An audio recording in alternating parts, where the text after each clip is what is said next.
Hello everyone, Johnny Minder here. And today we are continuing to learn Japanese with Pokémon FireRed. Last time we continued Mount Moon slightly. We also got back to the market to get at least some. I think we got 3 repels. So yeah, we're not using them for now, but for potentially for later. But yeah, so we'll keep on doing that. First and foremost, we have to check what a trainer we defeated as the very last thing last time has to say after defeating him in the overworld. Yeah, without further ado, let's start.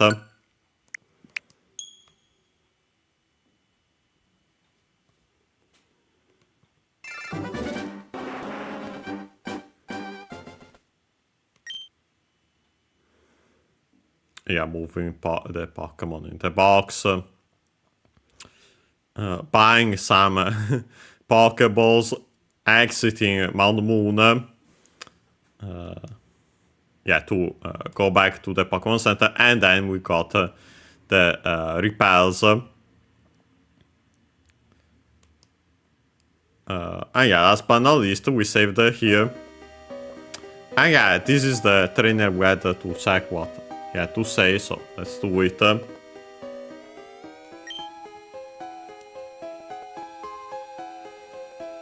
Oh yeah, so he's saying Eto.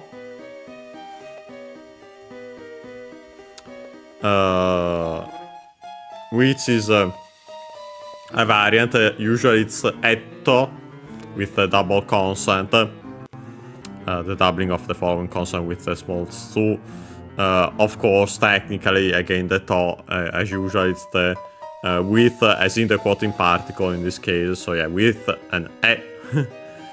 And yeah, so it's an exclamation, we could say, an interjection with the meaning, while similar to English or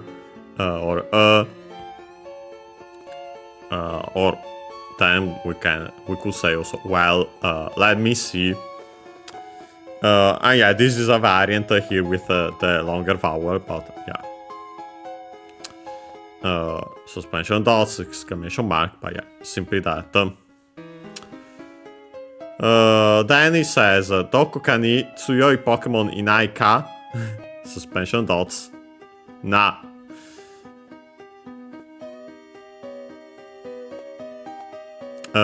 So yeah, first and foremost we have Doko, part of the Kosoado series. Ko close to both the speaker and the listener, so far from the speaker close to the listener, far from both. Do the interrogative, Koso are usually an accent, do accent on do itself. And yeah, with Ko here,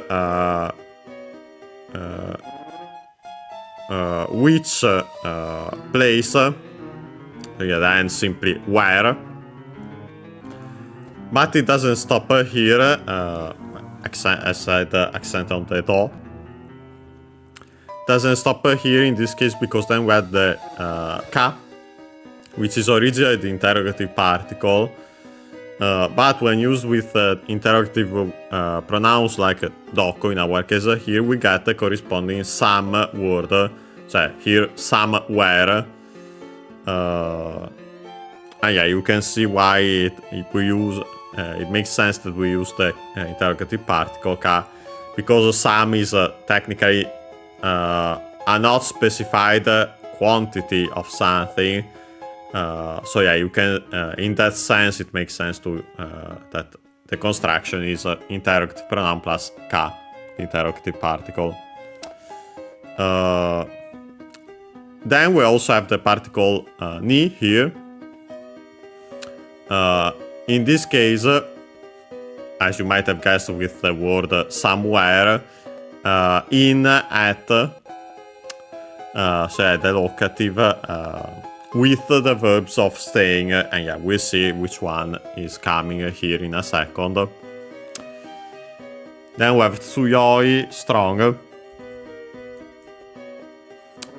accented, i.e. adjective, And yeah, we can put immediately after, so the kind of sure why we are getting that.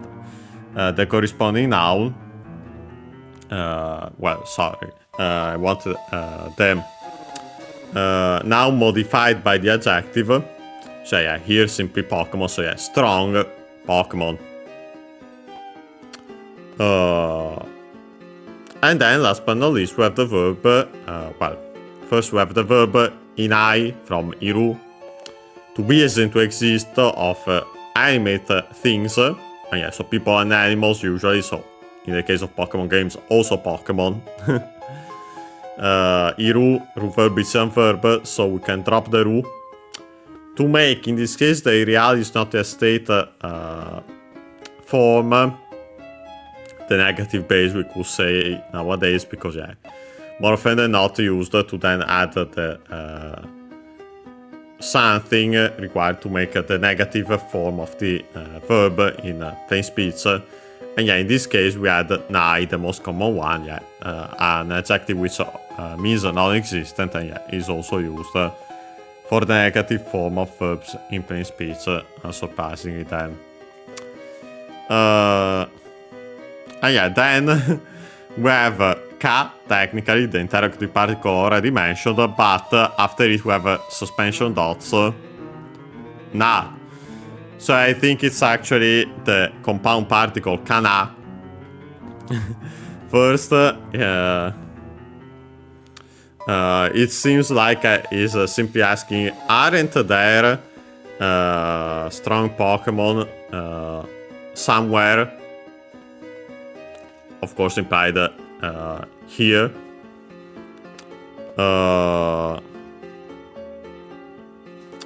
Although technically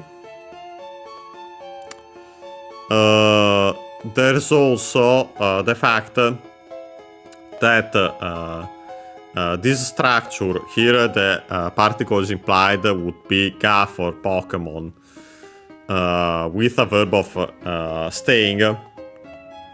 Is also how it's one of the ways to make the verb to have in Japanese. So yeah, literally for someone, usually in the if specified as someone is usually with the topic particle where it has a ha.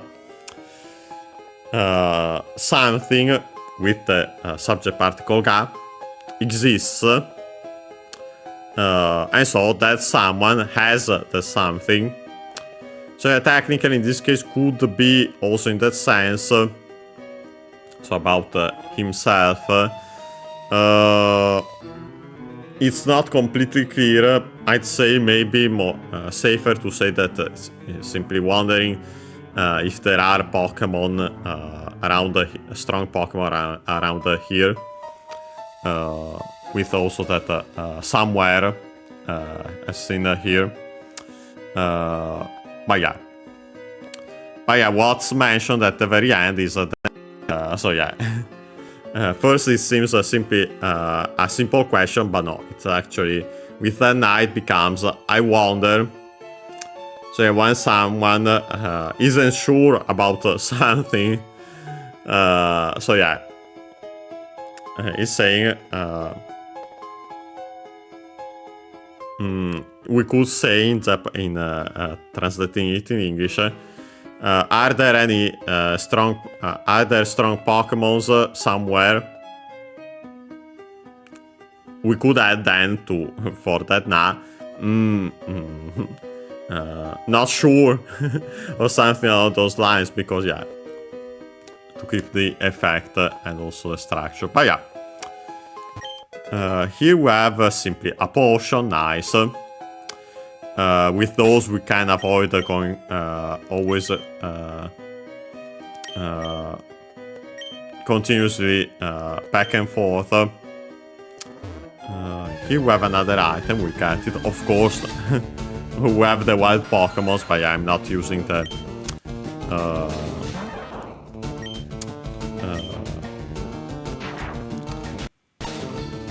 repels now. What's unfortunate is that, as you have just seen, we are barely not defeating these Zubats with an attack from Pikachu. Okay, we have found this item. Okay, then this one at least I want to check then.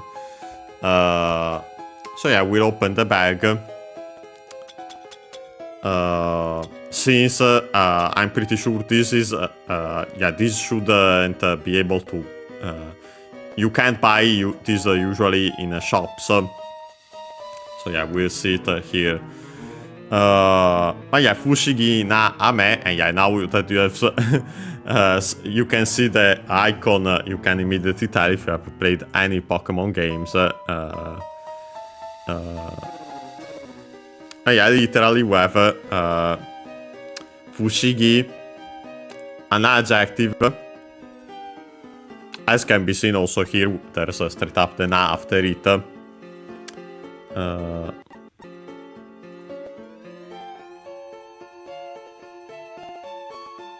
not sure why we're having more issues than usual there.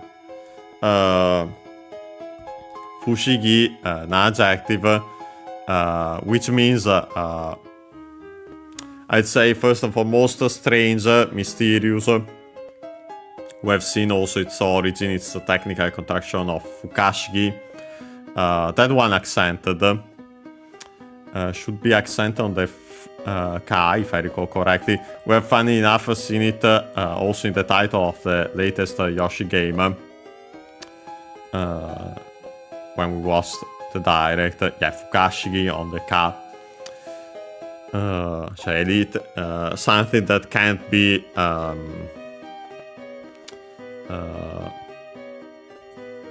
I don't remember the exact translation based that was mentioned for Chinese. In Japanese we have the kanji for shigi, for think, and the one for consideration, also deliberation, and so on in other contexts. And before it, that fuka, ka possible, fu the negative, so yeah, something that can be thought or something that isn't possible to guess, we could say. Yeah, shigi in Japanese is a Chinese compound on its own that I'm not sure if I've straight up mentioned before. Chinese compound accent on the first word, this one the second most common accent for those. Conjuncture, guess. But yeah, so from that we got the meaning of Fushigi: strange, curious, mysterious, even better. So yeah, you can see even more with that why. And then various actually similar extended meanings. Wonderful, incredible. Well, incredible is actually even closer technically to how it literally is in Japanese. But yeah, then last but not least we have Ame, that I don't think we have seen before. Based on the content, yeah, we straight up see it in the icon as mentioned. Because otherwise there's another Ame pretty common accent on the first more added one, which means rain. Yeah, no, this one is unaccented, and it actually means candy. Usually a hard candy, a toffee. But yeah, so candy. So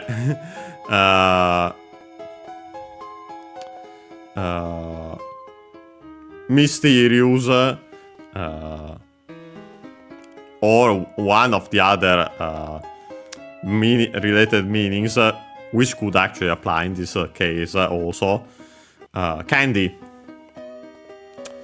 As for the description, we'll check it.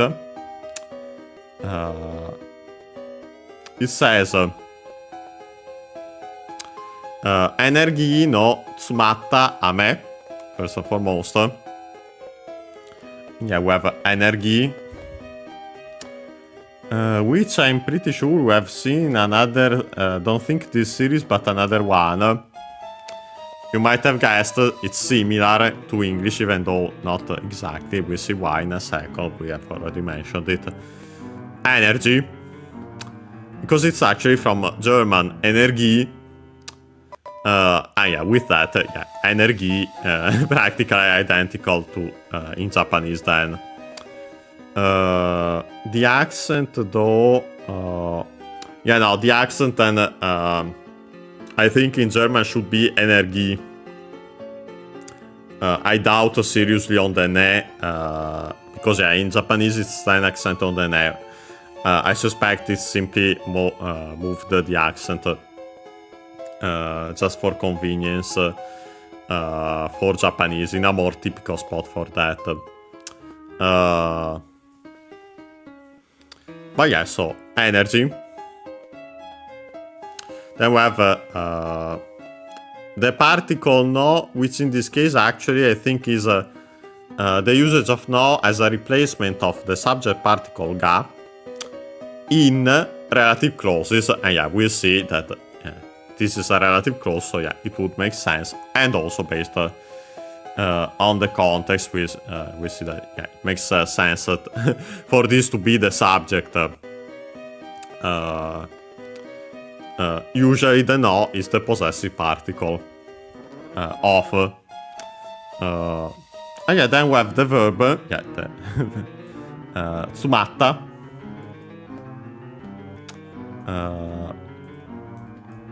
From tsumaru.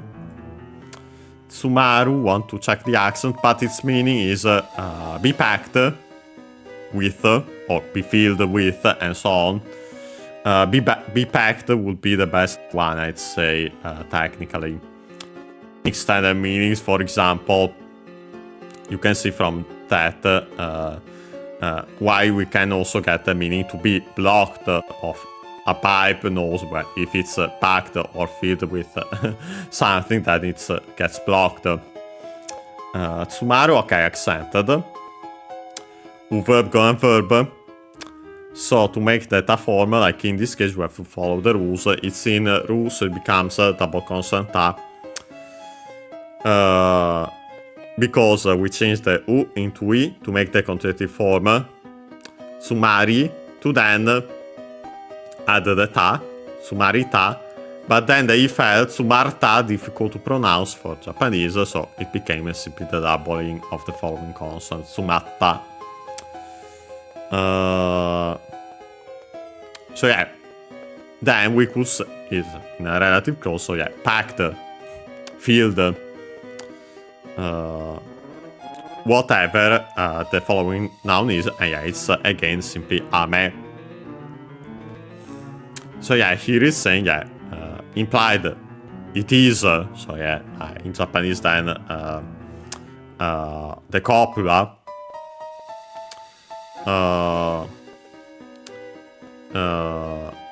we have seen, by the way, this kind of structure with a noun at the end and before it a relative clause as a way to describe a certain something that we are talking about. Yeah, it's quite typical. It is found in Japanese. We have seen it before in. Don't remember if this very series, but we have seen it. But yeah, so a candy filled. I'd say in this case, filled better, packed with.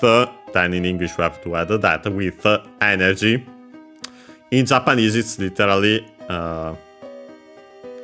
the energy is technically the subject of the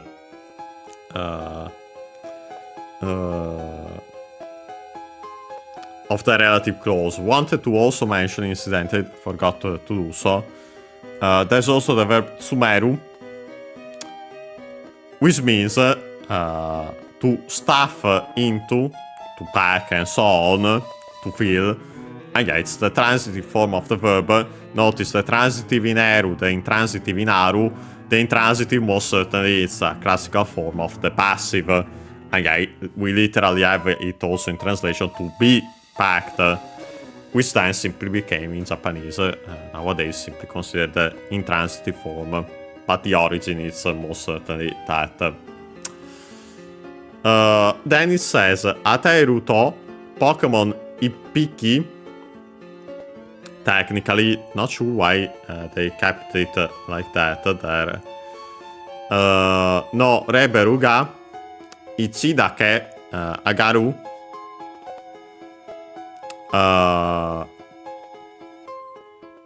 But yeah, first and foremost we have Atairu, which you have definitely seen in general before. Okay.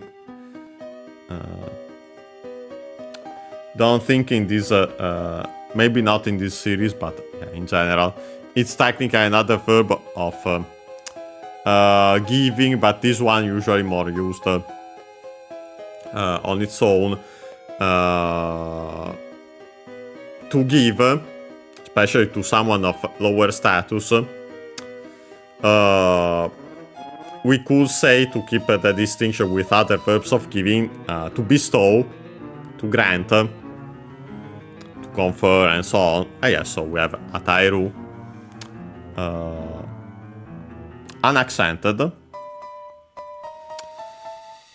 Okay, so after it we have to, which in this case is the one of the forms of the conditional. If can also be when, so actually both conditional or temporal, similar to English, if when. This one is the closest one to the zero condition, as we have seen. So yeah, when that happens, if that happens, something inevitably happens. And yeah, in this case, for example, perfect. So yeah, when you give it, as we see it, something inevitably happens, automatic as a consequence happens. Yeah, in our case, then we have a Pokemon. Then we have a numeral plus counter combination. We have already seen it in this very series. Hiki is the counter for small animals, and so far the only counter we have seen for Pokemon.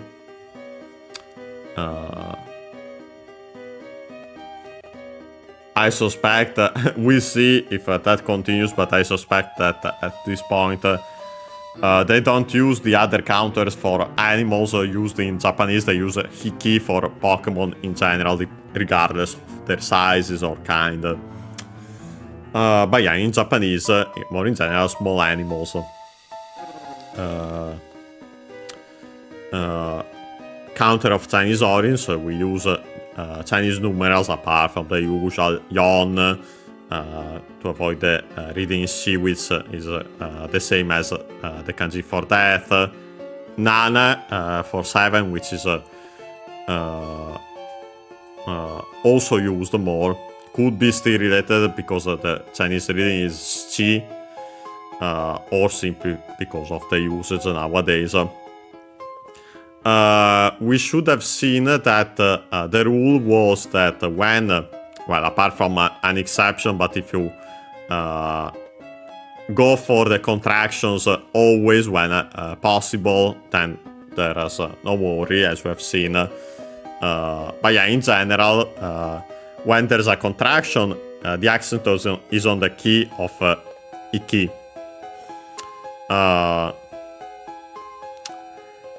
When there isn't, the accent is before hiki. So in this case, and this is why I was kind of perplexed of it not being piki, because that would be the case here. Ippiki, from ichi plus hiki,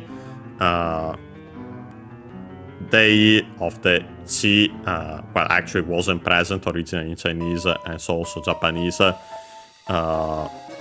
So became simply the doubling of the following consonant, and for, again, because it's easier to pronounce, also kept the original P because the Hagyo, the Ha-Rho, was actually in P originally, and then simply changed with the evolution of the language. But yeah, so there is state Piki, Ipiki. Yeah, we'll keep it like that too, because it's more convenient. Then we have the possessive particle no, to attach this numeral plus counter combination to the following word. Reberu, level, simply from from English. Pretty easy.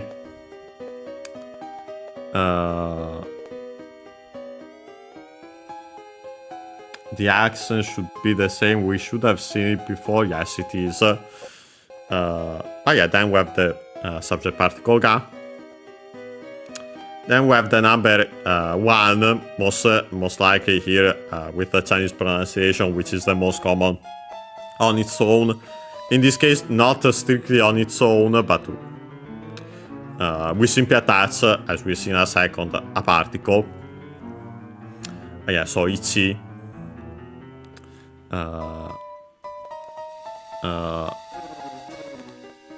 The accent, unless you, because of the rule when followed by a pause, the vowels of moras with the previous at the end, the last mora of a word, and so then when followed straight up by a pause, and if it has an unvoiced consonant, it can be barely heard if at all. Similar to the usual rule, that one is applied regardless of these of pauses and so on. But yeah, when it's between in the middle of a word and it's between unvoiced consonants, then the vowel is barely heard if at all, always. But yeah, in this case, that shouldn't be the case. As we can see, there's so voiced after. So the accent of ichi is actually on the last mora. So yeah, on the chi itself. It can move when applied that. So yeah, if we pronounce it as ich, usually they don't keep the accent of the mora without the with the vowel barely heard if at all. So yeah, then it moves on the first e, but yeah, no, on when we pronounce it ichi, yeah, on the chi. The following particle is the ke only. Just, simply, and so on. But yeah, as another usages, which I have mentioned before, but doesn't matter for now. So yeah, only one. In English, we'll have to adapt by one, technically, as we'll see. Last but not least, the verb agaru. We have already studied this kanji, actually. It's the one for above, for up, and so on, top. And yeah, here as the verb agaru, unaccented. It means to rise, to go up. And yeah, so the translation is when you give implied it, so this candy,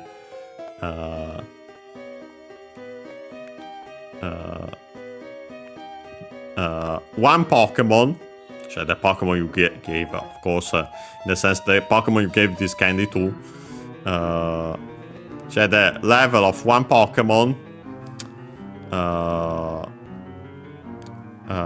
goes up by one. Yeah, in English we have to add the by.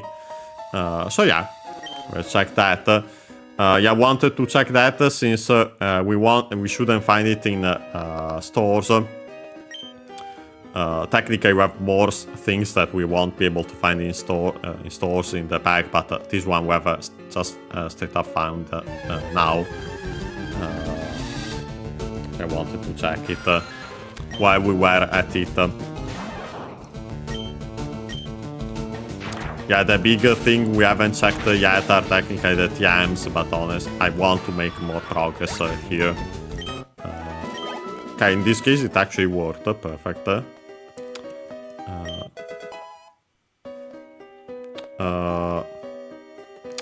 This is actually an item we can find in shops. I just show it, yeah, this one.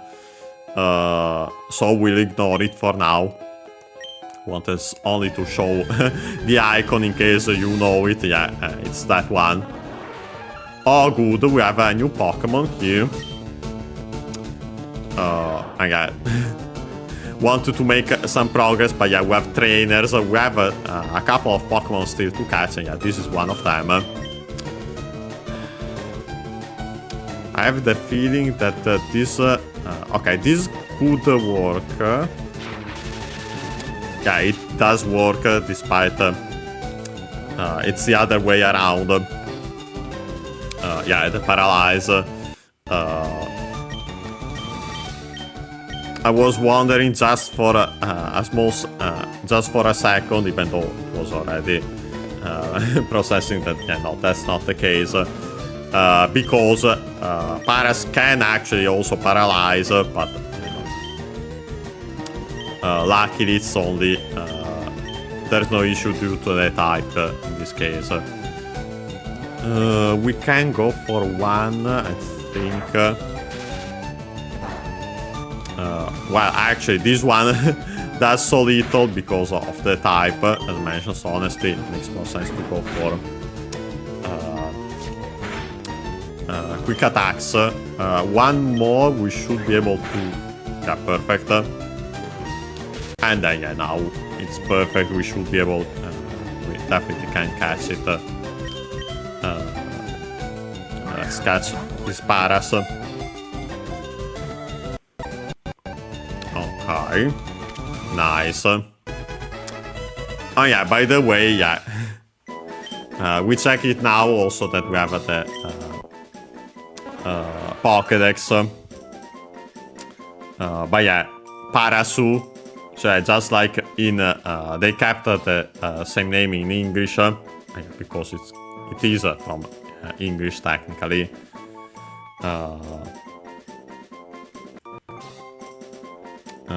And yeah, so Paras, Parasite. So pretty easy. Of course, in Japanese, unlike in English, Paras, we have to add the vowel U because the S, most consonants can stay on their own. So yeah, we add U usually, or other vowels in certain cases, as we have already seen also during this very series. But yeah, it's actually, despite finding it in a cave here,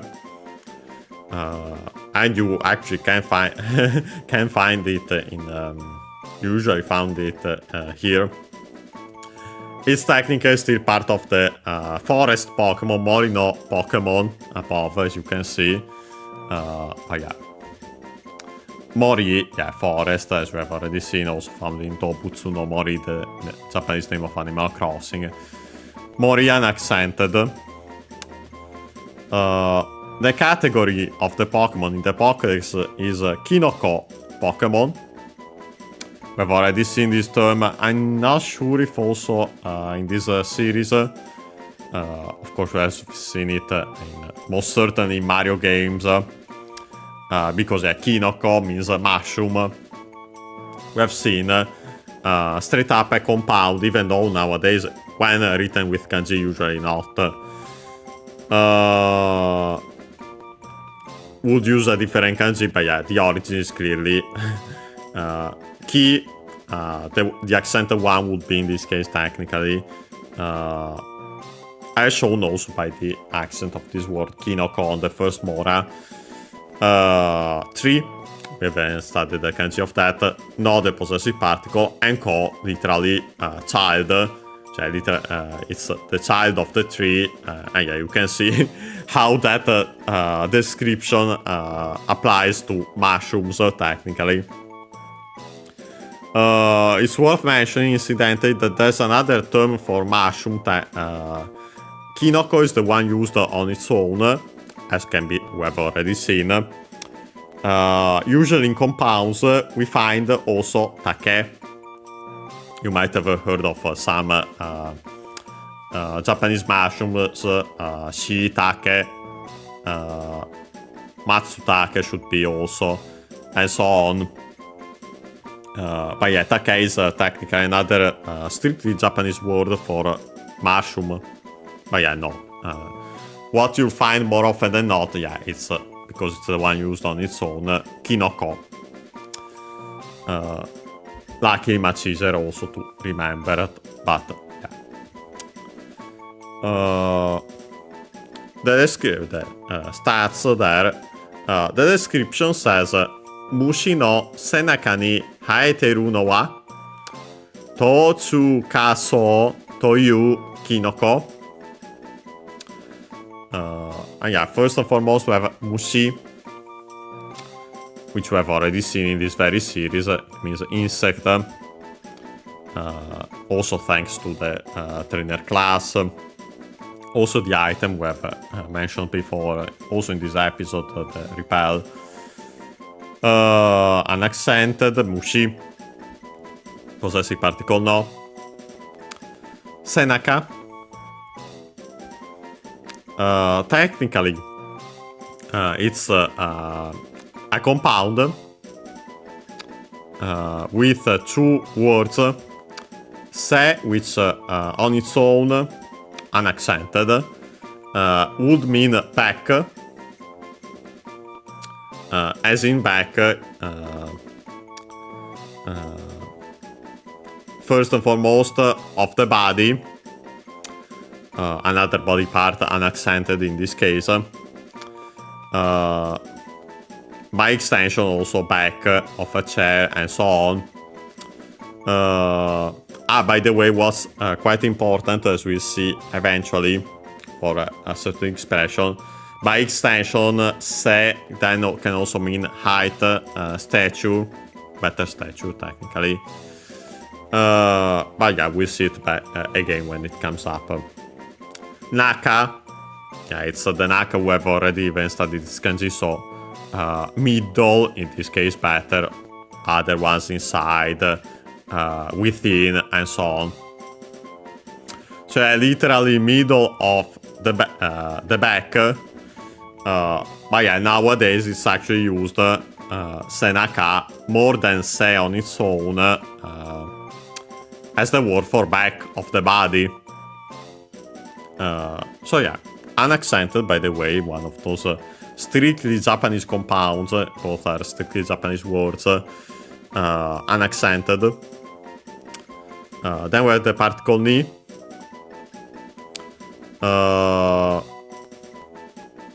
On, I'd say better in this case. We'll see why. Also because of the verb.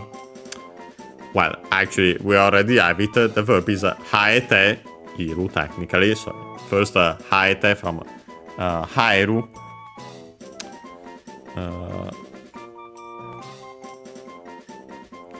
We'll check again its accent, but we have actually seen it before. Because we have studied this kanji. Yeah, it's the kanji for to live. That's the fundamental meaning. But with this reading, it actually means to grow, as in to sprout, to spring up. Yeah, you can technically, so yeah, technically still related to living of plants in a way. So yeah, most likely because of that, there's these. It's applied to that kanji, but yeah, also because of Chinese. Well, actually better because related to birth, most likely, because yeah, it's related to another one of the various meaning of the kanji. But yeah, haeru accented has those meanings. Ru verb is some verb, so we can drop the ru to add the te and make the te form of the of this verb.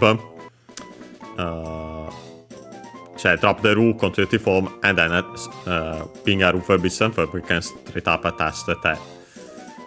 The form required because then we had iru, the verb we have already seen, but here after the form of a verb, an auxiliary with the for the meaning, continuing action or state. So yeah, like either the be doing the action of the verb, that form in English, or have add whatever the verb says. Then after that we have no. Here as the nominalizer for verbs, or better, I'd say thing. So yeah, something not specified. So yeah, something in general. Usually thing, as in fact in other cases, but yeah, no. Here is a we could say like one in English as the pronoun. But yeah, or better, we could technically. No, okay, let's keep it like that. Then we have the topic particle where it has a ha. We can see it here. Then we have this to, chu, ka, so, a big Chinese compound. As a reminder, when I usually mention, and we usually find them, Chinese compounds, I'm referring to the smallest ones of 2 kanji. But of course, we can actually have bigger ones. Like in this case, in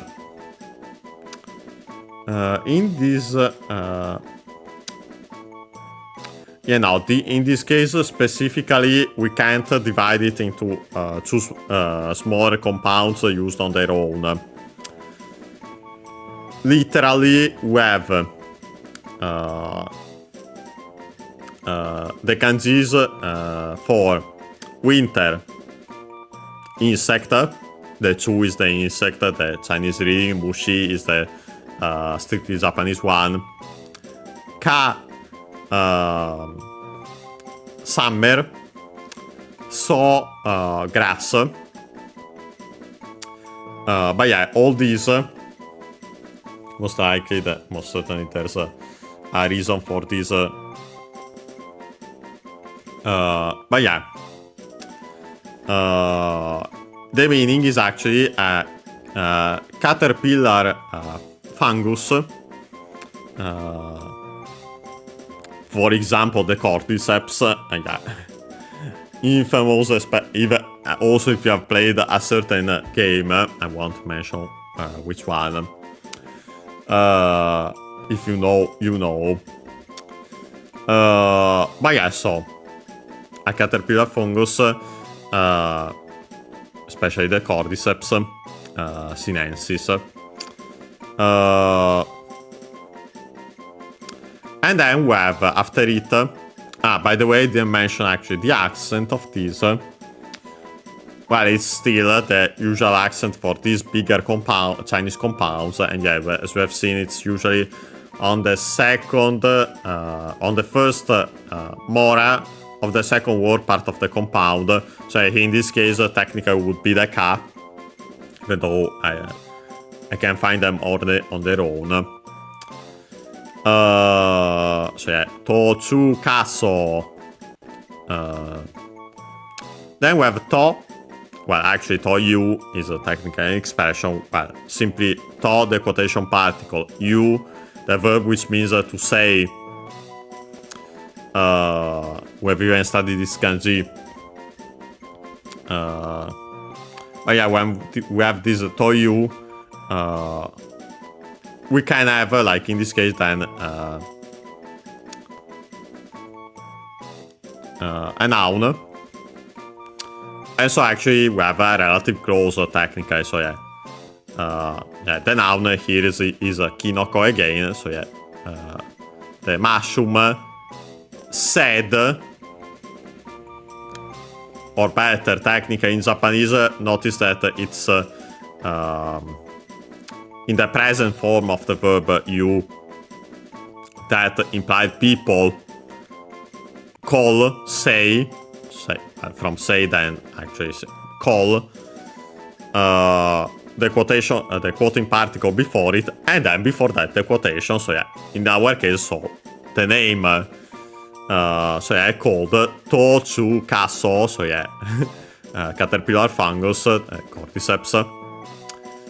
So yeah, here it says, as for what grows on the back of the insect,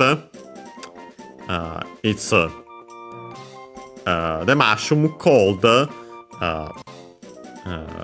caterpillar fungus cordyceps. And then it continues, Sodatsu to kinoko mo okikunaru. First and foremost, we have Sodatsu, a verb which means to be raised. We have already seen it, to grow up. We have also seen its transitive form, Sodateru, so to rise and so on, to bring up. Notice the intransitive in U, the transitive in Eru. Yeah, that's another typical combination of those. Again, as I mentioned, technically, most certainly the original verb was the one in U, and then they created a verb in Eru, based on classical Japanese, to have the different usage, to distinguish the two usages. So if the verb in U is intransitive, then the one in Eru is transitive. Otherwise, if the one in U is transitive, the one in Eru is intransitive. And yeah, both can happen. But yeah, Sodatsu accented. To, again, so the conditional or temporal if when. Kinoko, again. Inclusive particle mo. And then we have Okikunaru. And yeah, from Oki, we've straight up studied this kanji. Thanks to this very series, funny enough, thanks to the being part of the components of the kanji of the title. Oki, big, and so other similar extended meanings, accented. Here we drop the E and add ku to make the conjugative form of the adjective, used for further conjugation, on its own used as the corresponding adverb. Here, similar to that usage but required by naru, as we'll see in a second. By the way, the accent would move on the third to last more, but yeah, the third to last in this case is the second O of the long vowel O, so it moves on the first one, so okiku.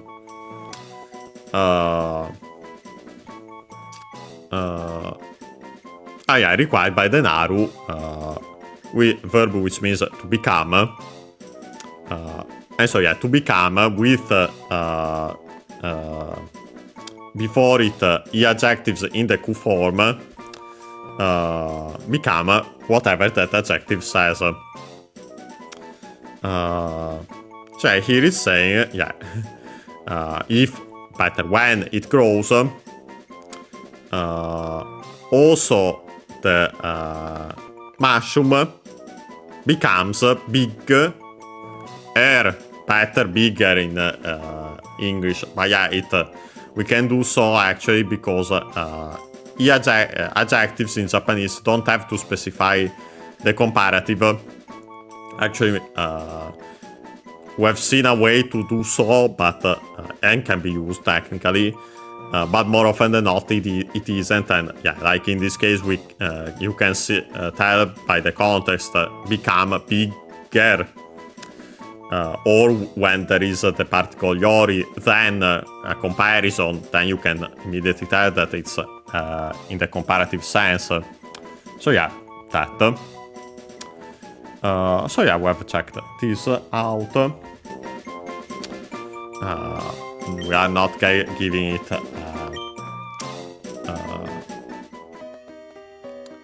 a nickname. We have actually never checked that out, I think. So let's actually do that quickly, and then we'll take our usual break. Pretty short one. Although I think actually we might have checked it out. If we haven't, we have the usual. As for paras, dare che passo con someone's PC. Passo con the contraction used in Japanese for PC. Personal computer, personal computer. Possessive particle no, box 1 between the quotes. Particle ni wanted to mention particularly the tensor, which is the one that actually I'm not sure if we have ever mentioned it before because of this. Tensor is a Chinese compound, so should be this one an accent. I think yes, it is like most of those. Transfer can be transfer of a call, patient, and so on. So also then forwarding a letter, email, and so on. By extension, also transfer of data, transmission. But yeah, so the fundamental meaning is transfer. A noun, as usual, we can turn it into a verb by adding suru, to do. Cioè, to do better in English, to make a transfer, to transfer then. Suru, complete, an accented, completely irregular verb, so we have to remember that it's, we have to change it into sareru to make the passive form of the verb. And yeah, then here's a passive form, which is a ru verb, it's a verb, so we can simply drop the ru again to add the ta, make the ta form, and so past form of the verb in plain speech. So yeah, it was transferred to the box 1, and so on, of the PC of someone's PC. I don't think we have actually mentioned it, but yeah, I can explain it quickly. But yeah, considering the time, I'd say it's better if we take the usual break now. It won't take a long time, less than 5 minutes. But yeah, when we'll be back, we'll continue, go up, and yeah, we should get more, challenge more trainers, and so on. So yeah, see you then.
And we are back.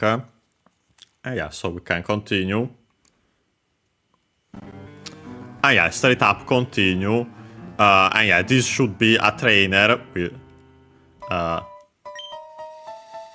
no, actually, it isn't a trainer.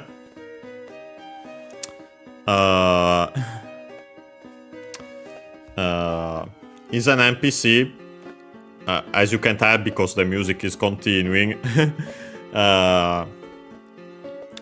Who says, Oji-san wa Otsukimi yama no kaseki o hakkutsu shiteru nda yo.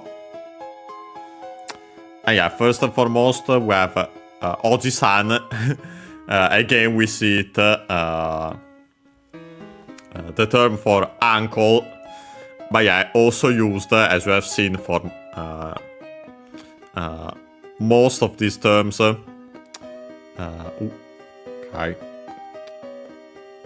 Okay, we should be fine.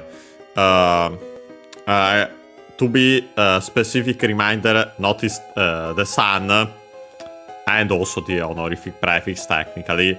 Yeah, this is the term technically used for someone else's uncle, fundamentally.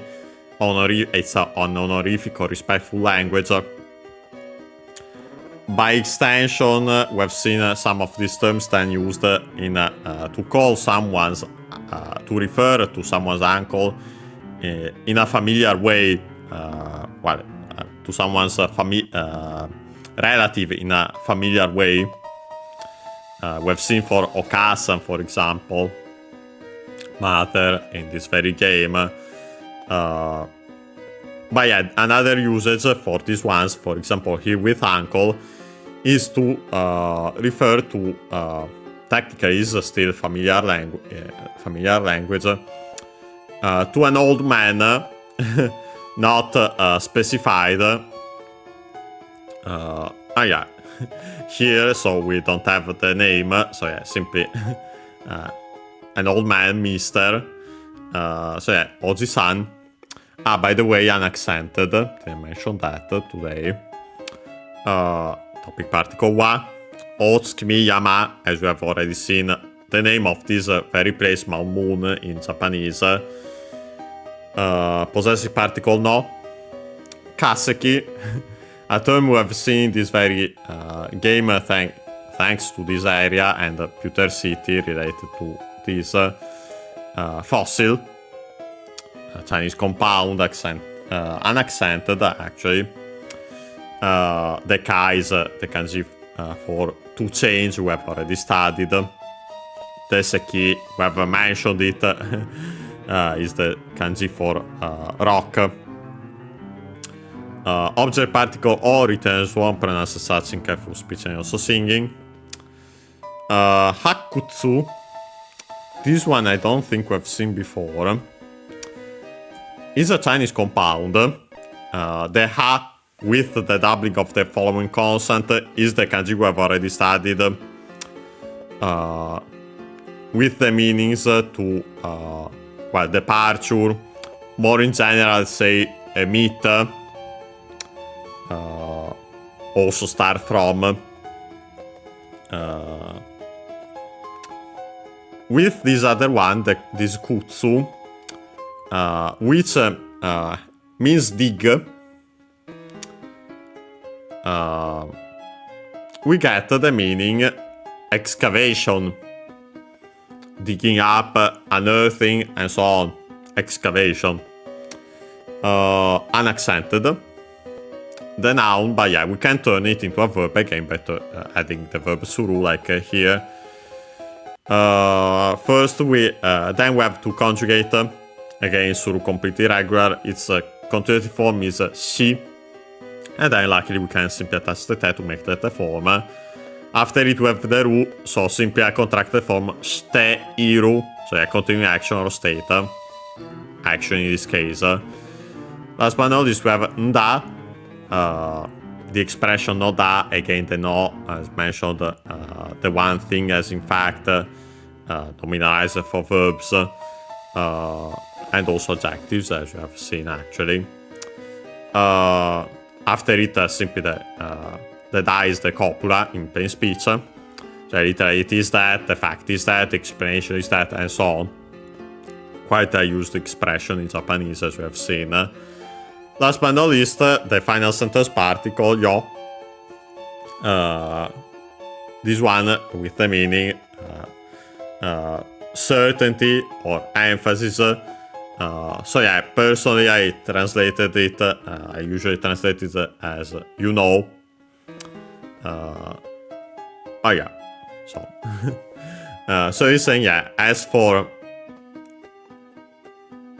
We could keep it technically in English by adding this old man. As for this old man, voilà, so yeah. As for me, then simply, it is that I'm digging, unearthing fossils. The fossils of Mamoon, you know.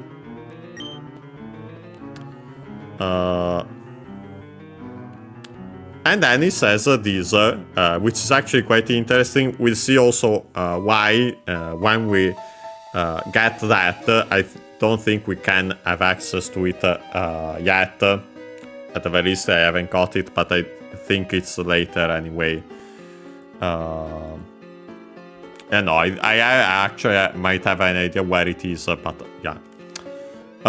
He says, Nibijim no Takeshi-kun ga tetsudatte kureru koto mo aru yo.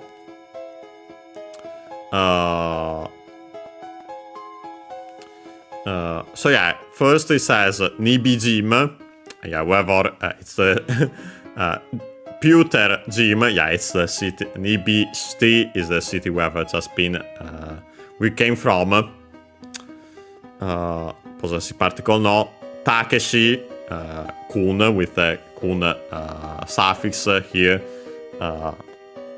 Yeah, because used after the name of a male of equal or lower status. Can also be used after the name of females of lower status, usually by males in formal settings, but yeah. More often than not, it's usually for names of males. That's the more typical and more common usage.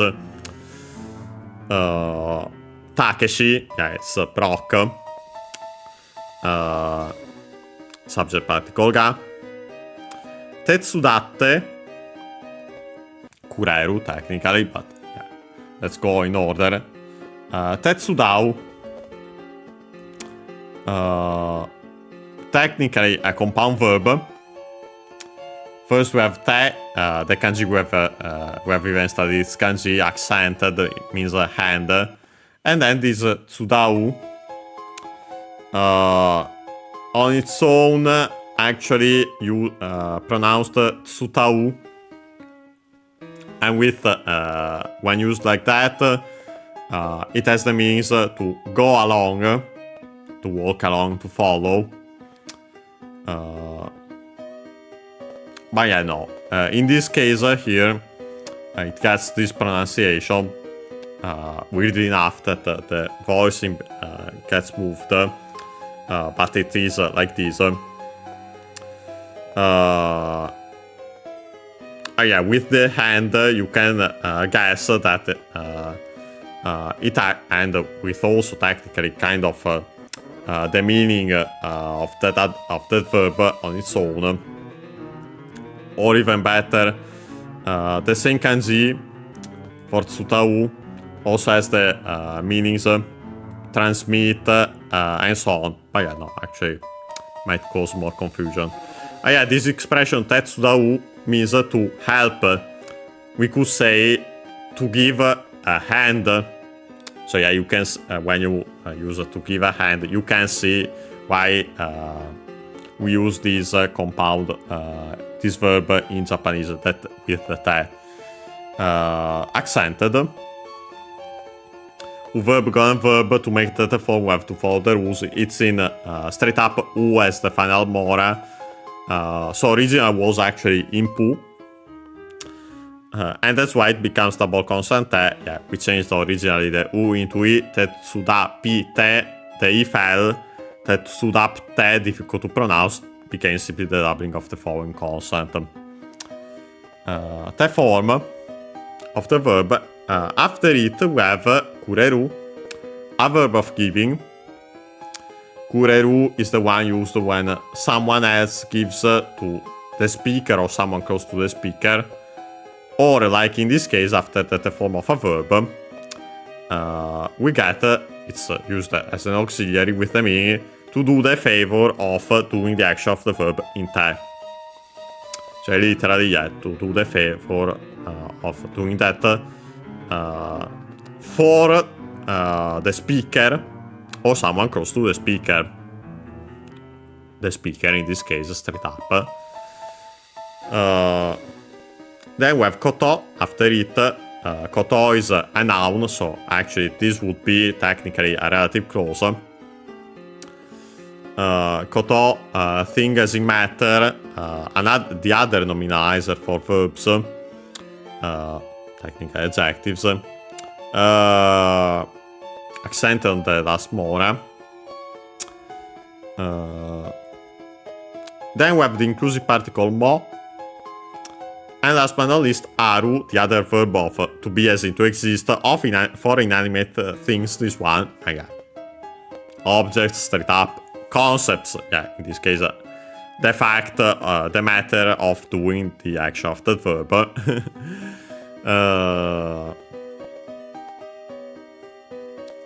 But yeah, this expression, kotomo aru, so yeah, literally means whatever verb is used there, the matter of doing that also exists.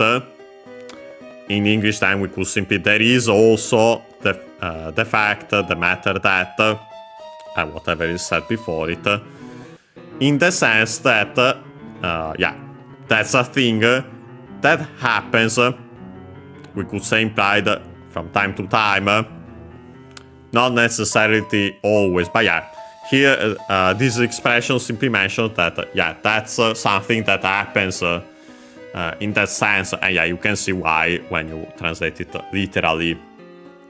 And yeah, so in this case, here is saying, yeah, that broke off the Putergym gives me a hand, we could say, does me the favor of giving me a hand. And yeah, as mentioned, literally, there is also the fact, hence what we have said because of that. And yeah, last but not least, the final sentence particle yo again, so you know. I think this NPC might have be straight up exclusive to FireRed and Leaf Green, or at the very least introduced in these games, because of that thing I mentioned. But yeah, we'll see it when it comes up. Of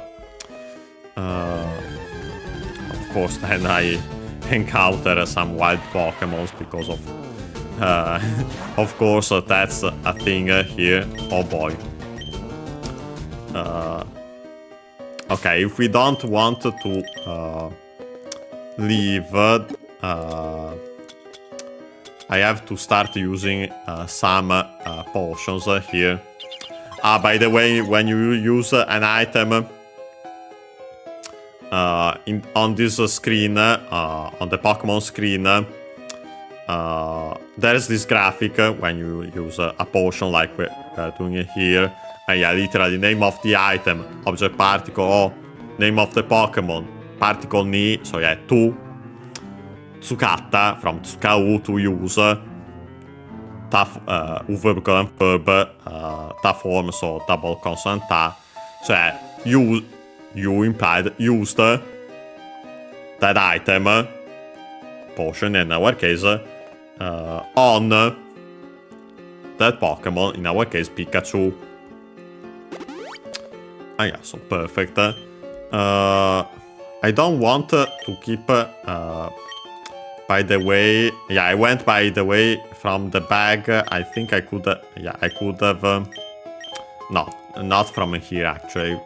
There it's for the held items.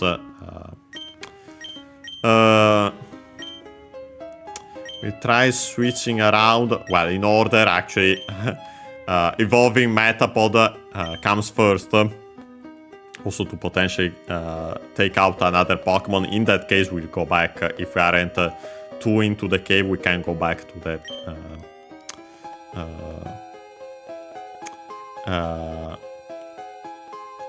the Pokemon Center. Wow, amazing. If you haven't guessed, I came up here to challenge this. Yeah, it's a trainer going around like that. So yeah, he took a step but encountered a Pokemon, a wild Pokemon. But yeah. This girl says "Wow" first and foremost, with also that small "tsu" in katakana. Yeah, most likely it's it's definitely an exclamation. This one should be in the sense of a wow, like in English for crying. Yeah, in other contexts, wow can also be wow. Or a similar hooray, and so on. Yeah, no, here most likely, yeah, wow. I will see it with the rest of the sentence, and I actually move it so we can fully see it. Dokutsu no nakate igai to hiroi no ne. Actually, I was wrong considering that. I forgot about this one, but yeah, because here she's saying then.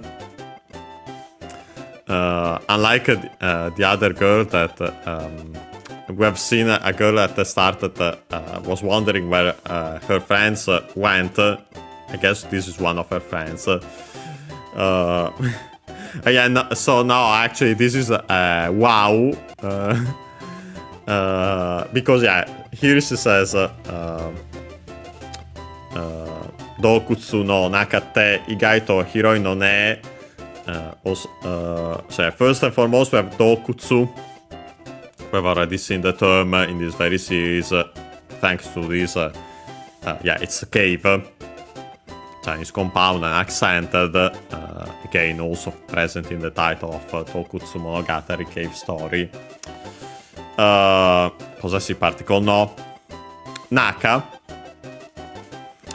Naka, the usual term we have already mentioned, we've studied this kanji, so inside in this case, inside the cave, literally inside of the cave, in the cave.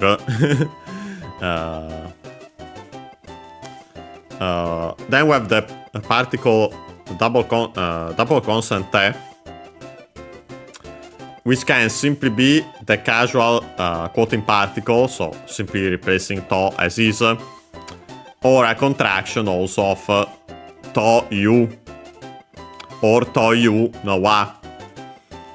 So yeah, to you we have already seen to define something, or to you no wa. So in this case, as for inside the cave, then we have igai. Igai is a Chinese compound first and foremost. The accent, I think, on the first mora, yes, it is, okay.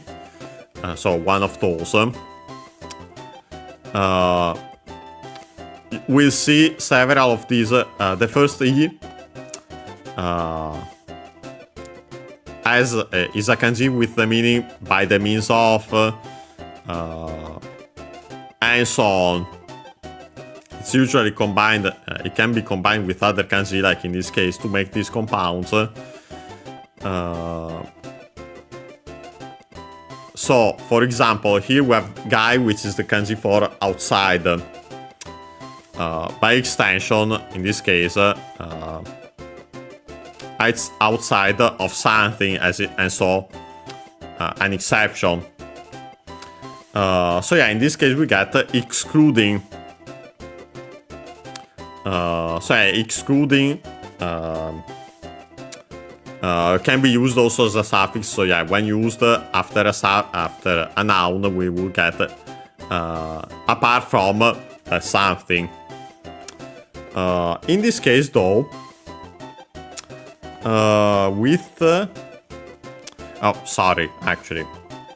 no, that's the other guy.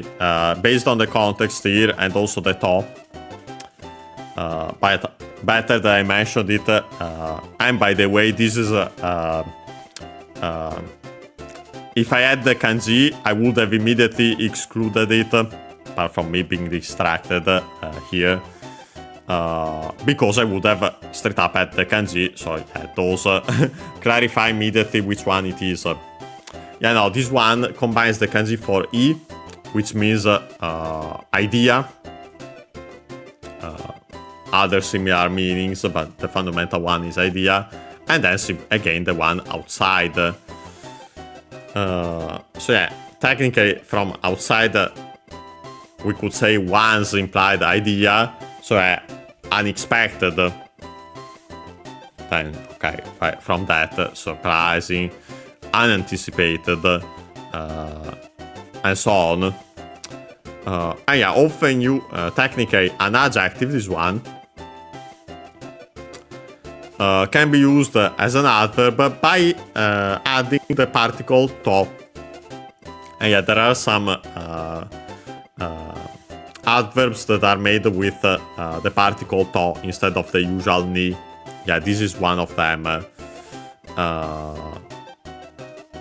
Yeah. By the way, we could also distinguish it if it were pronounced in this case based on the accent, because the one, as already mentioned, the other one accent on the first mora, this one unaccented. So yeah, good to know. So yeah, you can when here you get to hear them, you can distinguish them so that way. So yeah, unexpectedly. Hiroi, adjective, which means wide, spacious, vast, accented. After that we have no, in this case most certainly the particle female thermal language, because yeah, she's a girl, straight up, simply. Quote-unquote emotional emphasis. But yeah, female thermal language. And then yeah, the usual ne, right, isn't it? You could say technically, you know, and that's why I think the dictionary, the online dictionary, mentions you know as a translation of ne, but here more in the sense of because she wants still as that we agree with her, because that's the fundamental usage of ne. When you use ne, we want the person we're talking to agree with us, or so yeah, a usage of that kind. There is an interaction of that kind. Yeah, no, the yo is certainty, emphasis, as we have already mentioned. So yeah, not in this, but I think that's why the online dictionary mentions you know as a translation of ne instead of yo, because of that. But yeah, so here she's saying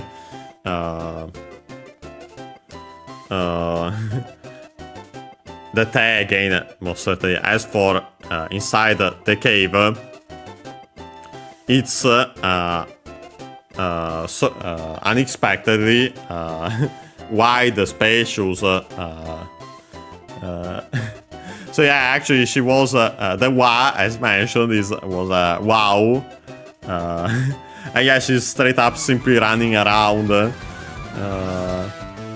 Yeah, funny. The usual class here, miniscato, so yeah, literally mini skirt. Ruri, this one called. Ruri, by the way, yeah, a typical female given name.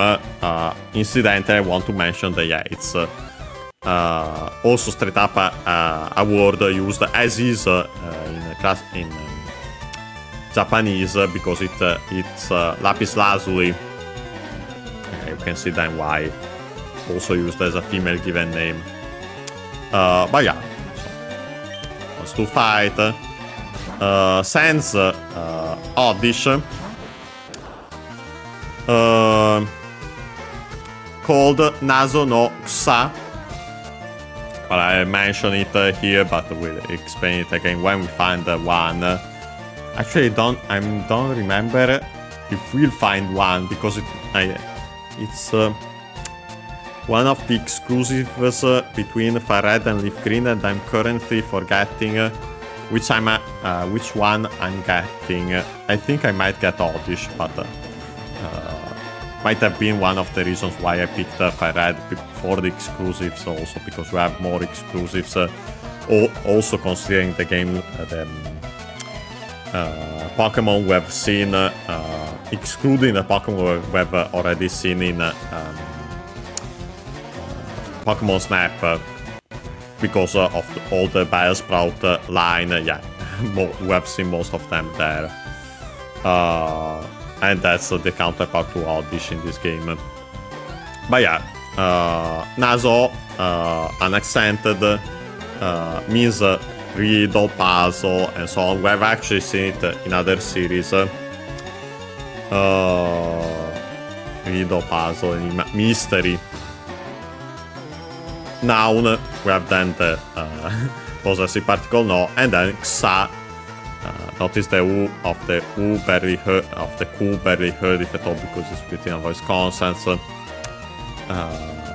yeah, accented on the Sa then.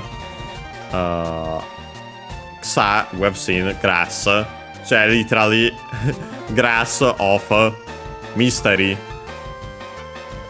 We could say better, yeah, technically a noun with then the possessive particle becomes in practice an adjective, so yeah, better, mysterious, enigmatic, grass. But yeah, we'll see it again when we, if we find one, hopefully.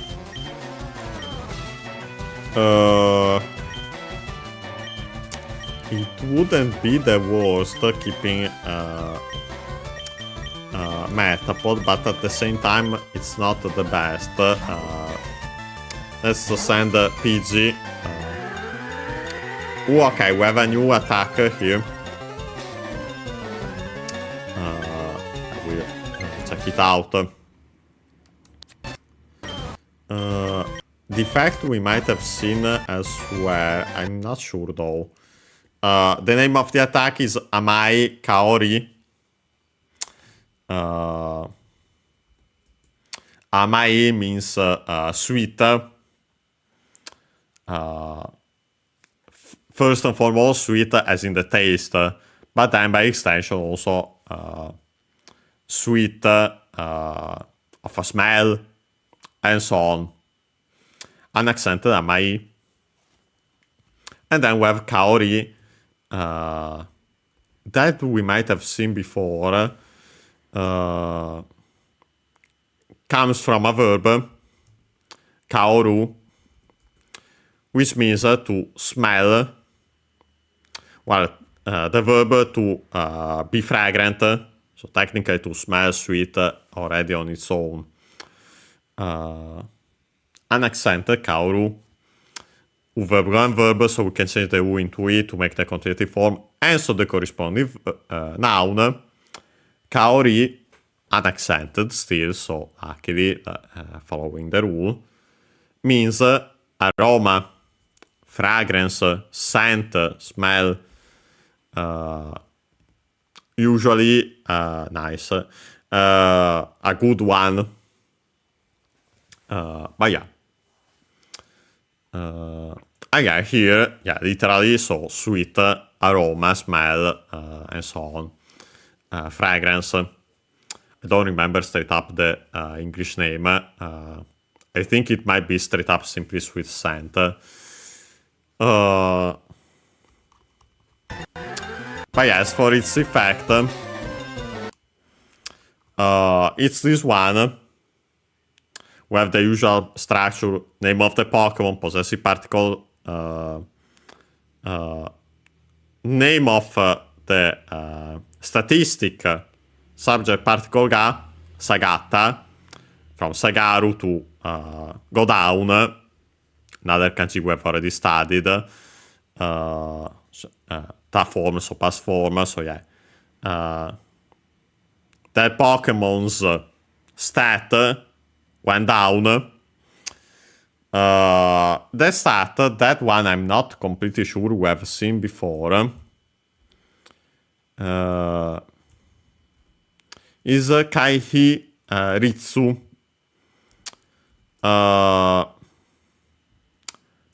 First and foremost, we have Kaihi, which is a Chinese compound.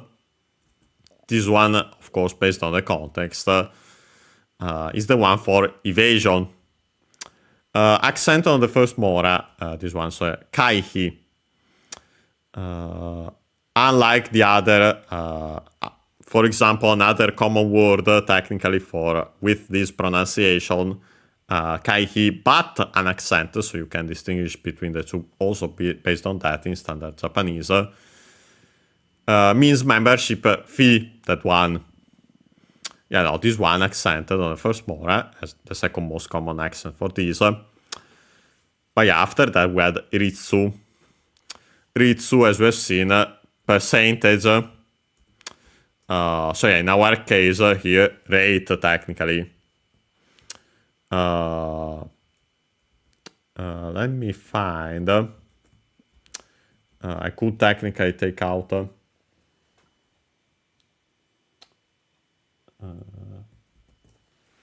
the physical dictionary to check it out again, but I don't remember actually if it was straight up present.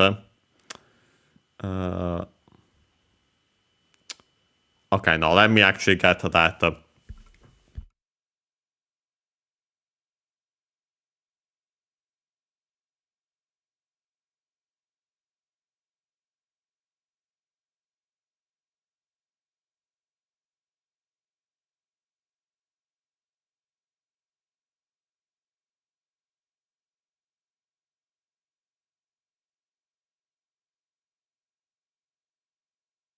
Got the physical dictionary to check again the accent when adding Ritsu as a suffix. We have seen before, but I want to review it. I think accented before Ritsu itself, but okay, yeah, that's that. So yeah, pretty simple. Unfortunately, not always that's the case, and that's why we have to check. There are some that make the word unaccented, as we have seen. And there's also another variant, but these are the two more. Well, the most typical one of all, I'd say this one, before the suffix itself. So in our case, Kaihi Ritsu. Yeah, so the evasion rate, yeah, the evasion of the Pokemon. Okay, can go back to the fight. And yeah, sent PG, of course, to use super effective attacks of flying type. Perfect actually still uses simply this, doesn't matter if you lower my evasion. Really doesn't. I was worried about potentially some status conditions, but yeah, no. Well, actually, by the way, yeah, we have the other Pokemon I mentioned. This girl has both. yeah, I still send a Metapod to train it. Then switch back here to PG. Yeah, it's Bellsprout. Mada Tsubomi. Yeah, this one we haven't seen, unlike its evolutions in Pokemon Snap. So we check it. Actually, a pretty easy compound between Mada and Adverb, which means still, as yet, or better, usually not yet. So with a negative verb.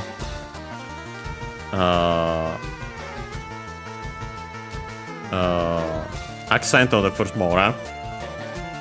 Mada. Now, there technically is a variant in pronunciation Imada, which is an accent according to the online dictionary, but we'll see it better when it shows up. Usually nowadays in contemporary Japanese, Mada, so even easier.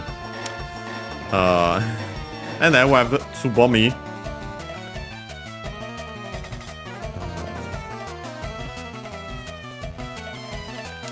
Which means bud, as in a flower bud, is accent on the last mora. Actually, I wonder, let me actually look up the origin if you can find it on Wiktionary.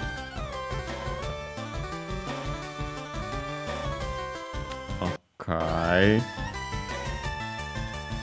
No, can find it there. No, it's not present, unfortunately. I could technically check the physical dictionary of etymology, but we'll consider it another time, let's say. No, okay, let me actually get it, because I'm not sure if we'll see, because of the matter of the exclusive, which I don't remember, I'm not sure if we'll see it again, so let me actually check it.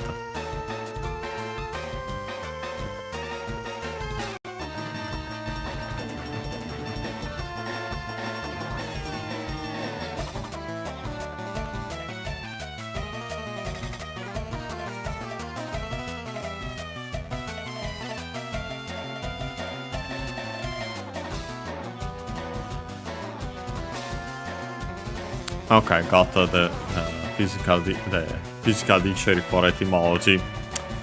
Yeah, the issue is that I'm not sure how many Bellsprouts we'll see after this one. I think there should be more, at the very least, with trainers, but I don't remember if they are also wild Pokemon in this version. I think we should have. I could have picked the FireRed also because of the Oddish line, actually.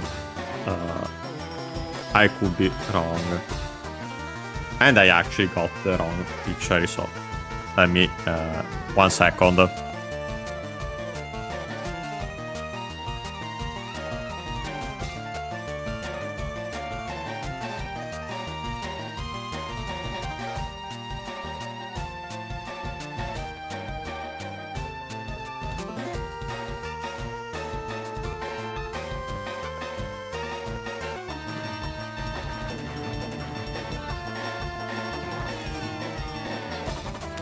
Yeah, okay, I'm back.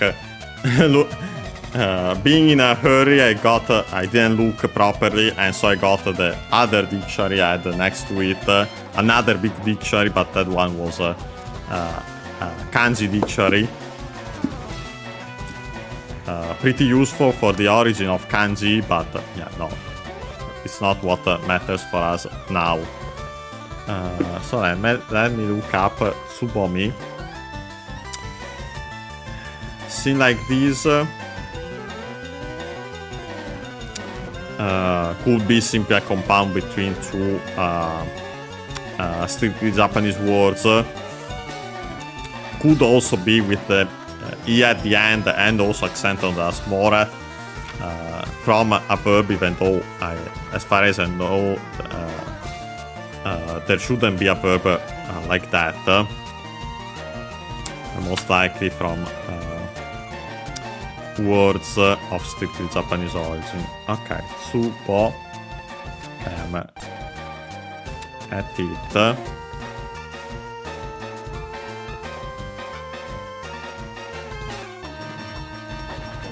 Tsubo mi. Okay, here it is. Okay, there are two theories, it says. Okay, the first one is pretty easy. Tsubo. In this case, Tsubo, it's worth mentioning that technically Tsubo, as a word,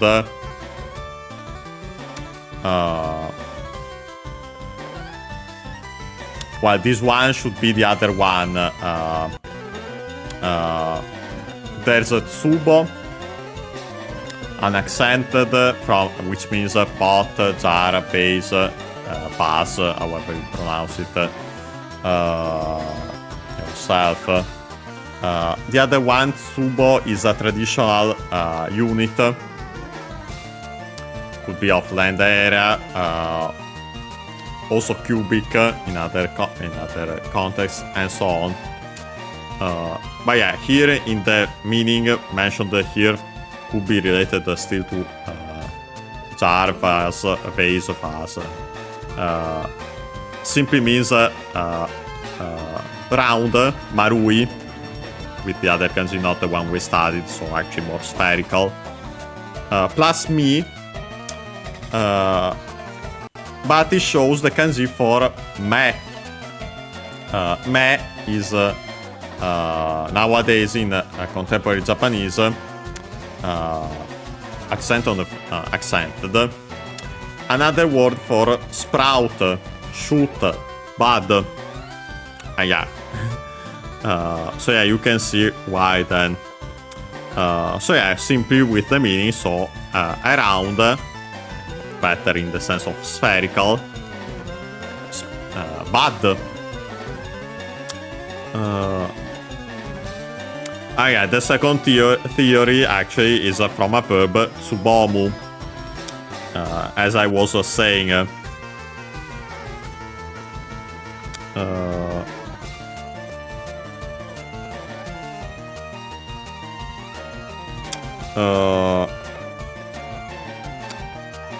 but apparently the verb itself is not found. But there's this tsubomi, this is the term we're checking here, but also a verb, let me see if I can find it. Tsubomaru, apparently. Tsubomaru, an accent means, it's the one which means to get narrower, to contract. Could be technically related in a way, considering that how a bad in a way is kind of contracted. So yeah, it could make sense technically. What could confirm it one way or the other, for example, is seeing actually the actual vowels of me, for example, in and if actually there is this mi form in all the classical Japanese or straight up old Japanese. But yeah, there are these two theories, so but yeah, was worth checking, and so I mentioned incidentally that yeah, there's also the me, which means pad, sprout. But yeah, so the name of the Pokemon is simply still a sprout.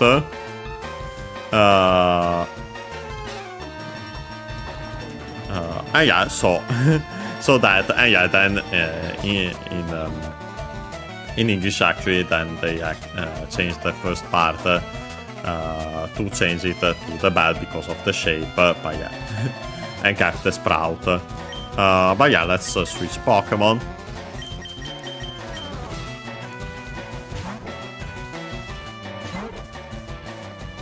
Yeah, unfortunately, Okay, what I could... Okay, I haven't actually looked at it, so I might have missed it. Let me quickly check. Was distracted still by the language. And yeah, we have this attack. I don't think we've seen it before yet. Is simply Seicho or Seicho. The AE can be still read as A, but in standard Japanese usually long A nowadays.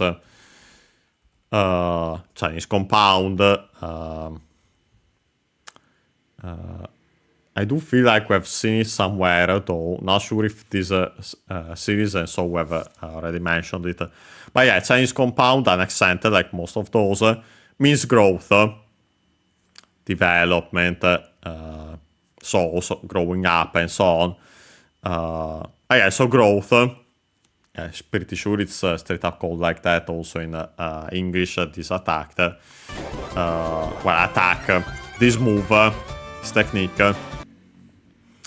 Yeah, this one increases Toku Ko, as we have seen, special attack. Yeah, combines the shortening of the two terms for special and attack. Oh yeah, we've seen that before. Oh yeah, so we can simply then use Gast again to get rid of it quickly. Although we have this going on, well, luckily in this version it's not an issue. In the first Gen games, it is quite an issue because when you get binded, wrapped, or however it... let me actually see. I do think... I don't remember if it's actually the same we've seen, so we might have to quickly check it. Makitsuku. We've seen, if not the exact same attack, a similar one by... okay, no, we have seen it because, yeah, it wind, so actually twine around. To twine around is the translation given by the online dictionary. Yeah, the usual to wind, maku in this case, tsuku the usual to be attached, to add, and so on. So yeah, in the sense. No, it should be the same we've seen for Onyx than Iwaku in Japanese. Critical, but yeah, you have been PJ has been twined around by the opponent by a sprout. But yeah, I do think it's the same, luckily. If it isn't, I've still explained it more or less, so honestly it doesn't matter. But yeah, as I was saying, those would prevent you from attacking, so are the absolute worst move. But yeah, like, of course, they changed it later because yeah, it was ridiculous. With PG Land Denko Sekka again, yeah, quick attack, perfect. And yeah, then here she's simply saying, Maketeru. A is straight up A, like in English. And yeah, then the verb makeru, to lose. In this case, yeah, then we have verb with some verb, drop the ru, add the te, the following ru, so actually teiru, continuing action or state. Better in this case would be I have lost, so yeah, technically continuing state, even though it's not exactly continuing. Oh yeah, an accent, by the way, makeru. Oh yeah, so that's perfect. Yeah, perfect. She only says this. We can check what she says. こんなに広いと、どっちが出口か迷っちゃう。Okay, no, actually, my first guess then might be still be correct based on what she says then here. Although it's still possible that she was simply enjoying that it's so large, so vast, so yeah, she was running around. Although it could still be actually the other interpretation, because then here she says, こんなに広いと、どっちが出口か迷っちゃう。Yeah, first and foremost, こんな、contraction of このような、この、these or these, the demonstrative adjective, よ、kind, sort in this case, cioè this kind of something, an adjective, as seen by the following na, and then gets contracted with con na. Still an accent should be. Despite the origin, kono yo na. And so to make the adverbial form, we would replace the na with ni. Kono yo ni should be. But yeah, since the kono yo na form gets contracted into kon na, then for practice, for practical usage, they simply add the ni to it, despite its origin. So yeah.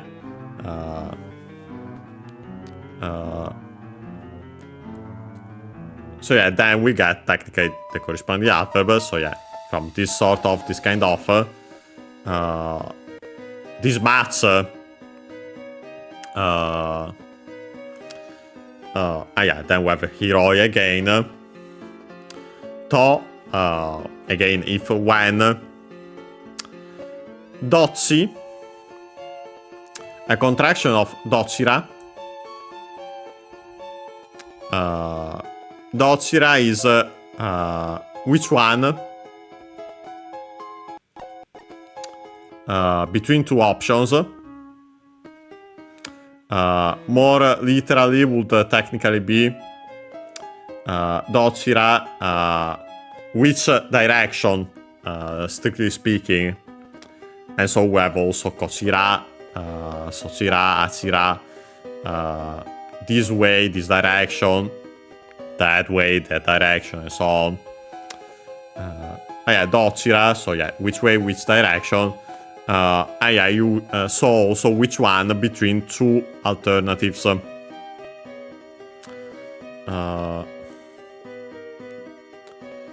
I think actually in this case, it's in the sense straight up simply which direction. Here contracted, yeah, from dochira we get this dochi with also the doubling of the consonant. Still accent on the do. In this case, luckily follows that rule. It's worth mentioning, on the other hand, that the words like kochi might be, let me check it. I think we have seen it before. Yes, we have. Because of achikochi, actually, we've checked it out, that expression. But yeah, kochi and the other ones are the exception, because usually koso are unaccented. You know, those become, when contracted, accented on the last more, so be careful. And no, this one is regular, so on the do. Subject particle ga. Deguchi. A term we have already seen, a compound between deru, to exit, to go, come, get out, to exit. We have studied this kanji.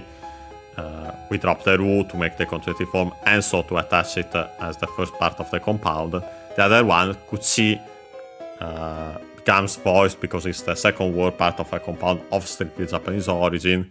Kuchi, on its own unaccented, means mouth, by extension also opening, so yeah. Exit opening, the exit way out than also, but yeah, the exit. We have already seen both the kanji of both. And straight up determine kanji, I think, in Mario World. But yeah, Deguchi, accent on the first more. After it, we have the interactive part called Ka, which is here present because it's technically an indirect question. Because of the following verb. Mayotsau, in this case, from Mayo. A verb we have already mentioned also, for example, in Mario World because of all that. Because, Mayo... actually, I think was accented. Yes, it's accented. So, Mayo. To lose one's way. Get lost. By extension, also to be at a loss. Puzzled, perplexed. So, in our case, straight up, get lost. Lose one's way. Verb going verb. It's in straight up in ending with mora u. So, that form becomes mayotte. And then here we add shimau. Then we have the contraction teshi chi, mayotsi mau, and then shima becomes simply cha. But when we add shimau, the verb which means to end, to finish, after the form of a verb, it is an auxiliary with the meanings to end up doing. That's the most common meaning, as we have seen. So end up doing accidentally. Also, to finish, as in do completely something, but more often than not the former meaning. Like in this case, because she's saying here, when it is, or technically if, but when it is this vast, this wide and so on, the cavern, as we have already seen, you end up actually could be technically in the second sense then of mayo. You end up being puzzled about which one, or better, as we have seen, better in this case, let's say which direction. In which direction is the exit? Well, in Japanese strictly, which direction is the exit? Because Tochi is the subject, and then imply the copula for Deguchi. So I translated that. Okay, we can quickly before. Okay, we have that. I might regret this. We try to at least defeat the trainer. We might check what he says after next time, like we did today. But we have found some a ladder technically. But we'll check it out another time. Maybe next time straight up. But this trainer says Kimi mo dokutsu tanken ni kita no kai. Kimi, the usual second person singular pronoun. An accented familiar language, so you in the singular, when referring to someone of equal or lower status as usual, so not superiors, because you would then need respectful language. But yeah, Kimi, then we have the inclusive particle mo. Dokutsu once more. Tanken, another Chinese compound. This one, we check its accent, means exploration. Expedition, technically also, but yeah, exploration, I say first and foremost. An accent, okay. I suspect in this case, despite the space they put in, it could become technically a compound, a bigger compound. So in that case, the accent then would be on the ta of, so on the first mora of the second word part of the compound. So Dokutsu Tanken. When we have the particle ni, 2, or we could say 4, we'll see why in a second. Kita, from Kuru to Kam, completely irregular, also like Suru. So we have to remember that its conjugative form is Ki, and then we can simply attach the Ta to make that a form. So a past form of the verb in plain speech. Then we have this no in the middle, so technically the usual nominalizer thing as in fact. What's more important here, the Kai, we have mentioned, we have seen recently, actually I think in the other current series, Dai. But yeah, Kai, notice that also has the Ka, so yeah, most certainly comes from the interrogative particle, the simple interrogative particle Ka. This one is familiar language. And specifically indicates a yes or no question. Dai, which we have seen the other day, is a w question on the other hand. Still familiar language, but yeah, there's this distinction. So yeah, he's asking us, have you come, have you also come to, we could say in English implied do, cioè in Japanese it implies suru, but it's not required technically. We can put these nouns which can be turned into verbs with suru, with the particle ni, and after them a verb of movement, usually the iku and kuru, to go or come, to do the action of the verb, or in this case these nouns which imply an action before the ni. Can be used also with the conjugative form before the ni of straight up verbs. So quite an important expression. But yeah, so have you also come here to do cave exploration? Asking us that. Yeah, the usual shorts, short pants, boy, Taro, this one, yeah. One of the more a typical Japanese name for male given name, also used as a suffix of other male given names.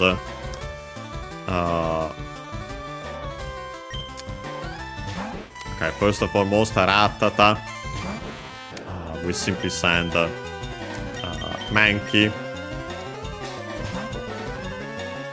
The battle itself. For now, we don't even have weird. There shouldn't be things to explain since we have found these Pokemon a lot. Our Mankey is actually at risk here. Okay, luckily we attacked first. If it had used again quick attack, that wouldn't have been the case. Oh yeah, level 9 for our Metapod. Another Rattata. Okay, I made a mistake, a big mistake here.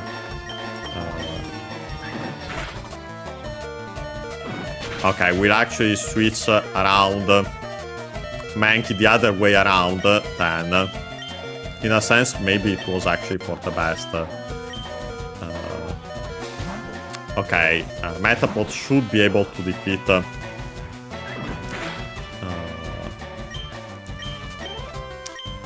this Rattata without issues at this point, hopefully. Oh boy, actually not so sure. Okay, I missed the attack. So we were able to do so. Some experience, the Mankey also. Since Zubat, I'll keep Metapod for the experience, but then I'll switch, of course, to Pikachu, because as you have seen, we're definitely using, it's flying, so we're using the electric attack. Yeah, the blood sucking, in Japanese the other way around, luckily. Okay, I don't think we have seen this, so let's actually check it. I actually don't need to. We can stay here. Well, as for the opponent, at the top we have a simply item of Zubat Wa. The opponent Zubat. As for the opponent Zubat, we can send up. Okay, no. Then I actually needed that. I didn't expect that to then go away. To have it fully, yeah. Yeah, we have the usual. The name of the Pokemon, Possessive Particle, no. The name of the ability. In our case here, Denki.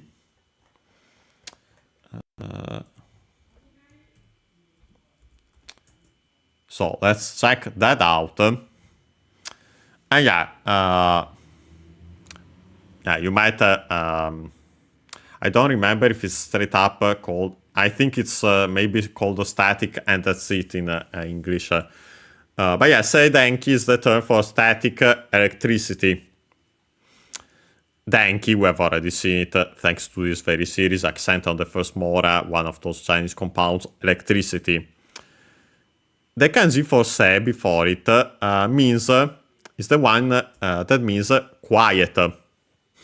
So yeah, literally it's quiet electricity. But yeah, you can see when from that why that gets the meaning for static electricity. Figuratively quiet in a sense.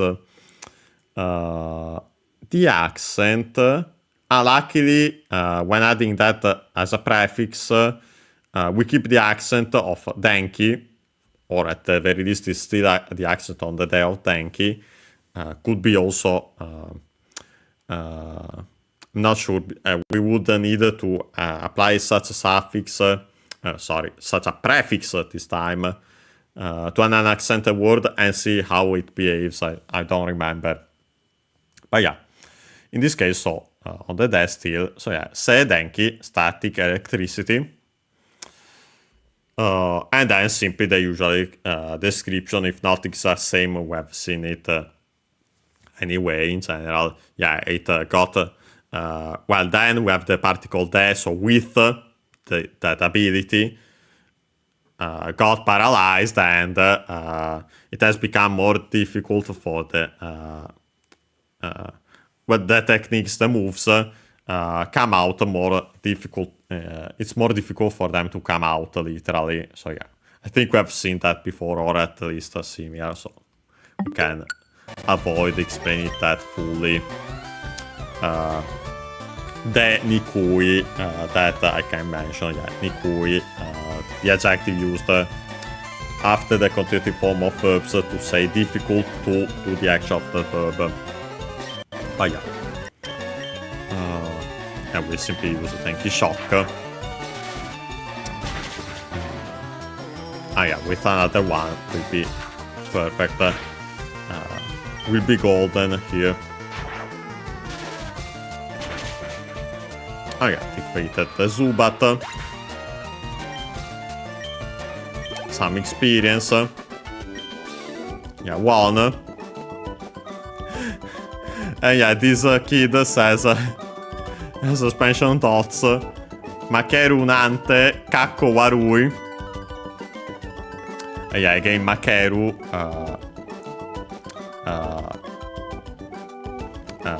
to lose, to be defeated. Actually an accent Makeru. Nante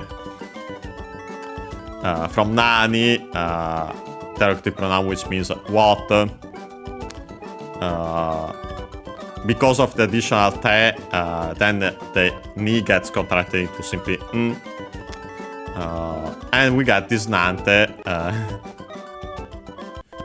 which is a what, more in the as in used as in exclamations. What something. How also we could say. Also used as split up technically as an expression Nante. But yeah. What I wanted to mention more than anything is this Kakko Warui. Technically comes first and foremost from Kakko, a Chinese compound, unaccented, with the longer vowel, so with the O, with the U at the end. O-U, so long O, which means shape, form, figure, posture. I think we mentioned then by extension appearance, style, state, situation. I think I'm pretty sure we have seen it somewhere before. But then when we add the adjectives immediately after it, so technically becomes a compound with those E, or in this case, warui, the long vowel gets shortened. Not typical, but yeah, let's say simply for convenience. So literally, the shape, form, figure, and so on, with E, which means good. The shape, form, figure is good. So it means good looking, attractive, cool. When we add warui, which means bad, also straight up evil, but here I'd say simply more a simple bad, which is the fundamental meaning anyway, bad. So by extension also poor, of quality, and so on, evil as mentioned. Yeah, so this is the opposite, unattractive, uncool in our case here. So yeah, he's saying losing is not cool. So yeah. Okay, with that, yeah, not too long, and we'll actually check it next time, since it's still it's nice. But yeah, we'll save here the game then, and close it. Ooh, didn't want to press it, but doesn't matter. And yes, so today we continued going around Mount Moon. As you have seen, we have finally found the ladder, a ladder that goes down. So yeah, we're actually, we made a good amount of progress technically. Could have done more, but yeah, we had some things to check. So next time, which for this series should be on Friday, unless plans change as usual, we'll continue. Could maybe also go down that ladder, we've seen. Also, we have something on the left, if you have noticed, so we have that to check first and foremost. Well, we have to first talk to the boy and hear what he has to say after being defeated in the overworld. But yeah, of course, in the middle on Wednesday, we'll have the other current Let's Learn Japanese with series, which we have now started Kairu no Tame ni Kane wa Naru. The Frog for Whom the Bell Tolls, that should be the official English title, even though it hasn't come out outside of Japan.